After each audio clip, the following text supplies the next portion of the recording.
Bombo Weather Update. Update kita sa panahon, nagapabilin sa wind signal number 1 ang Iloilo, Capiz, Aklan, Antique, Guimaras, o kunang bilog ng Western Visayas.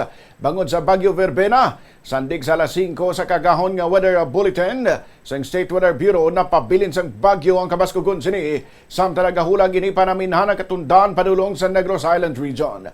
Base sa data sa Iloilo Doppler Weather Radar, uli nakita ng sentro sang bagyo sa karagatan nga sakop sang pinamungahan Cebu. Dala sining Kabaskugon sang hangin nga tubtob sa 55 km kada oras kag pagmadlos nga tubtob sa 90 km kada oras. Nagahulag ang bagyo sa direksyon nga panaaminahan na katundaan sa karesigon nga 25 km per hour. Magluwa sa Western Visayas sa iban pa nga area sa Visayas nga napaidalom sa wind signal number 1. Amo ang Negros Occidental, Negros Oriental, Siquijor, Cebu, Bohol, Samar, Eastern Samar, Biliran, Leyte, kag Southern Leyte. May areas man sa Luzon kag Mindanao nga nabatak sa mga wind signal. Sa din posible ang minimal to minor impacts bangod sa mabaskog nga hangin. Magluwas diri ang northeast monsoon o kanamihan kag ang bagyo ang pareho nga magapamadlos ang hangin sa mga lugar nga may signal number lakip na sa Western Visayas. 10 minutos makirigan las 11 kag gabi. Naglandfall ini sa Hagna, Bohol. Kag 40 minutos makirigad las 2 kay na sang kagahon. Naglandfall ang bagyo sa Talisay, Cebu.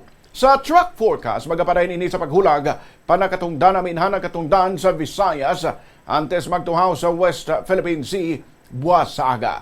Sunod ini nga magaliso para katungdan kag magalabay sa naminhan sang Kalayaan Islands kag magagwa sa Philippine Area of Responsibility sa Huwebes ang aga. Samtang yara ini sa Visayas magapabilin nga tropical depression.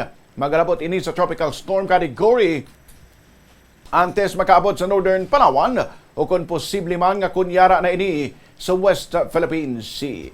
Posible man sa Weather Bureau nga makadangat ini sa severe tropical storm category samtang yara sa tunga-tunga sa West Philippine Sea sa ibabaw nga parte sang Kalayaan Islands. Oras sa Bombo Philippine Standard Time, 7 minutos makirigad sa alas 6 sa aga.